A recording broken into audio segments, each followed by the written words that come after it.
Pagan Shooter here. Told you I would do a follow-up with this as well as a cleaning. This is my Phoenix Arms HP 22. This is the Deluxe range kit. This is what you get in the Deluxe range kit. Alright, there you go. Happy to... No, just kidding. So with the Deluxe range kit, you get 2 magazines. Go ahead and pull that aside. 1 and 2. You get one of the magazines has the extra handpiece on it. You get the 3-inch barrel, and you get a pistol that has a butt lock in it, or a bottom lock in it, as well as 2 keys. Keys also fit the case as well. And the case does lock, which is kind of an interesting thing for a low-end handgun like this. Pull out your lock, and once again, oh my goodness, there we go. It is unloaded. It did have a empty shell in it for dry fire, but it is unloaded. So comes built with the 5-inch barrel. I was mistaken in the last video. Thank you for pointing that out, somebody. So it also comes with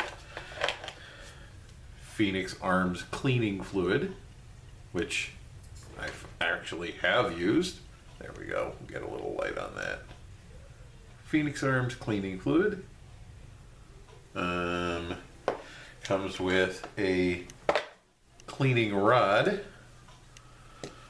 It comes with the standard owner's manual, which is an interesting read. Definitely read those. Phoenix Arms patch. I'm going to put that aside. Little cleaning patches, which I found some square ones recently over at Bass Pro Shops because these are not going to last forever. It comes with a brush. Oh goodness, that was stuck in there. Brush, which I use for almost all of my 22s and the 25. It comes with a patch loop, and it comes with a patch push rod, which I prefer these actually. And of course the locking case, but I'm going to move that aside. The magazines are 10 round capacity. The 25 ACP, which I will show in another video, has similar magazines. They're 9 round, but these are 10 round magazines.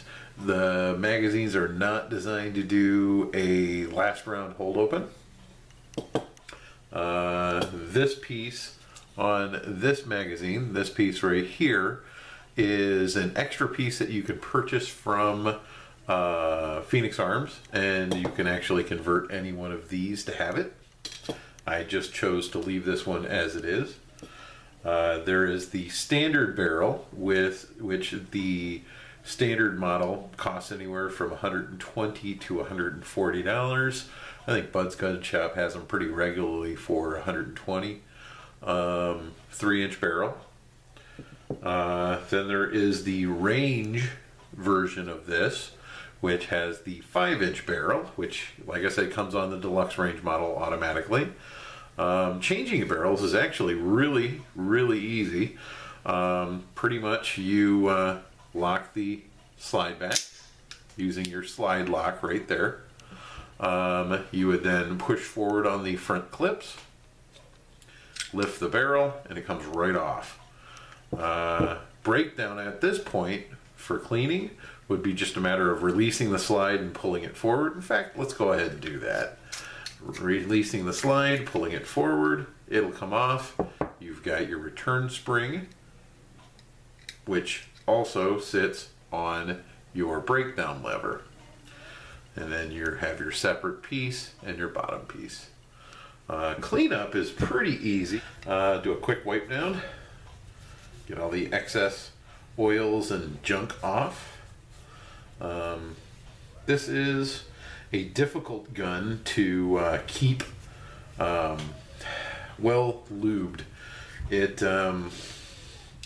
has a lot of parts drag when the parts are not extremely well lubed. Whereas you pull the slide back and it grinds against the rest of the gun, and it's amazing how much it requires. So we'll just go ahead and put some down the barrel, and we'll put some on the slide. I like to let it soak in there real good, just because 22s are excessively dirty ammo. So I just let it, and it doesn't hurt to get the excess on there because I'm going to wipe off the excess anyway. And I just want to make sure I get it all clean. Don't want any of that 22 extra in there. And that's why I got the towel down. So grab my brush. I'm going to go ahead and clean down in here. Clean the face. The extractor is right here on the side, so the up and down motion shouldn't affect it. And once again, it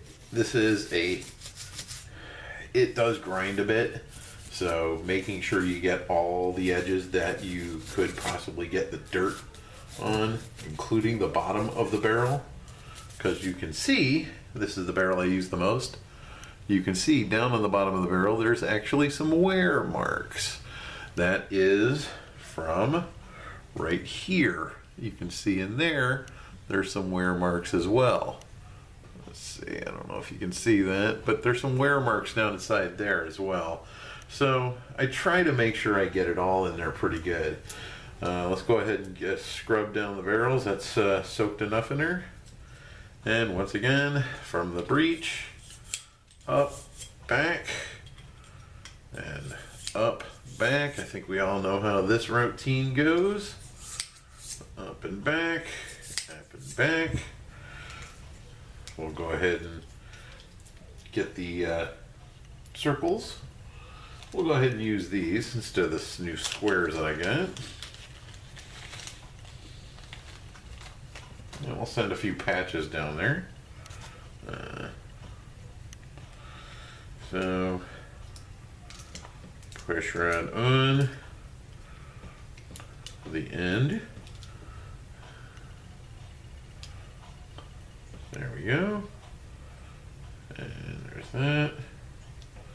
And push it down through the barrel. Very dirty. Very few rounds went through that one. This barrel, and just how dirty it is amazing to me.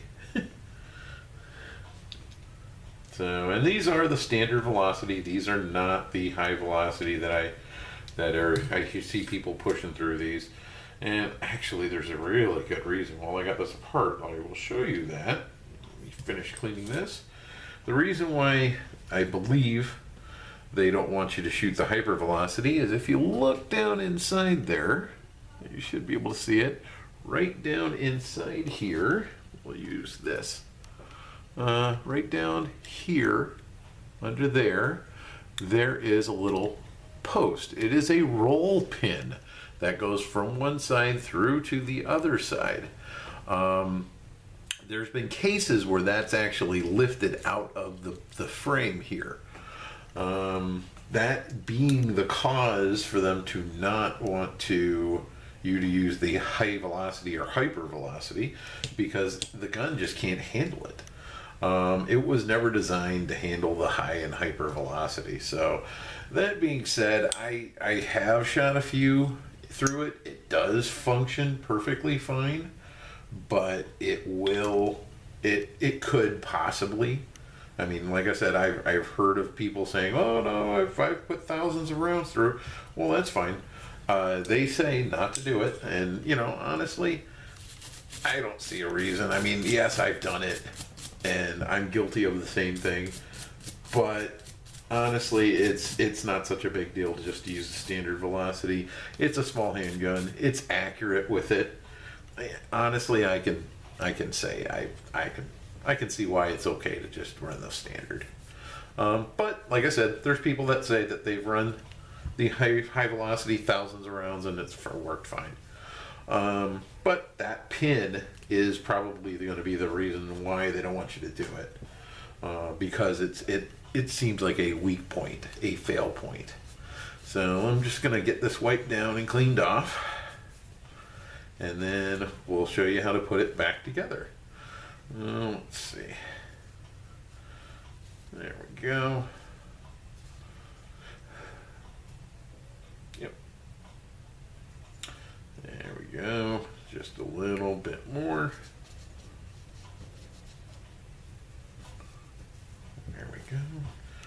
And we'll just wipe off the excess here and actually clean up some of that.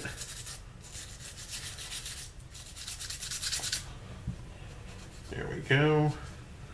All clean. This doesn't take much to clean. Another thing that I wanted to kind of mention is the last round hold open. For that to actually function, in most other guns, there's a little piece inside here that actually forces the slide catch to go up and catch it for the last round. In most of them, the ones that have the slide catch, they use that. Well, in this gun, there is no piece on the inside to actually catch it. So I don't think it's going to be a possibility to actually do the last round hold open. However, there's people that swear that they've got it. So, you know, hey, who am I? It may be true. Maybe they do. It probably functions in another way. So now, this is the hard part. The way they designed this, putting this slide back on can be challenging. I've had some issues with it. You gotta line that spring up inside there. You see how it fits down along under here. Now, I've used the short barrel, the 3-inch barrel, reversed to hold it down, slide it back, and then lock the slide open. That way the spring stays in there. Otherwise, that spring is very spry, I guess is the best word. It will flip around and fly around and all that. Do yourself a favor, use the slide lock. Now, I'm going to use a little bit of oil I've got here. We'll go ahead and use the Phoenix Arms oil. I tried the Rip and Drip, and that kind of works. Actually, I've got snake oil. Let's use that instead. We're going to use the snake oil instead. That seems to be quite nice for this. I'm going to drip a little in here. And a little in here. These are the slide areas. I'm going to put a small dab there, rub it in. See the wear points. The longer you own a gun, the more you see the wear points and you know where you need to oil for. And then I'm going to put a little on the barrel here and just wet it down a little bit. These are wear points.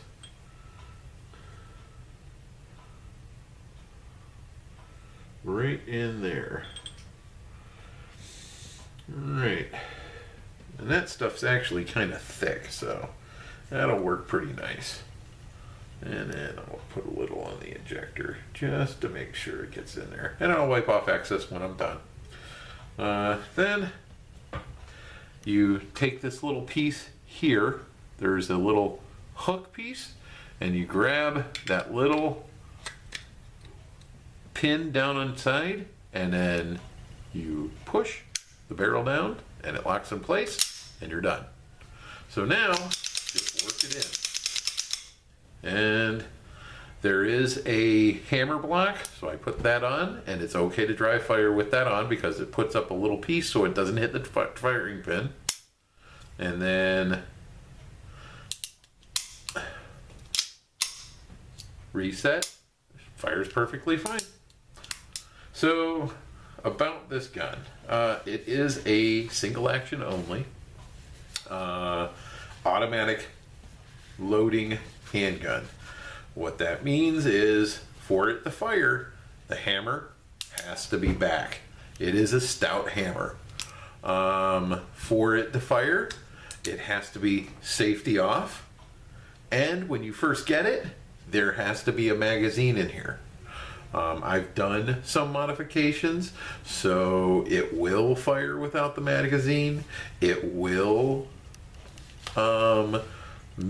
it will allow you to eject the magazine while the safety is on or off.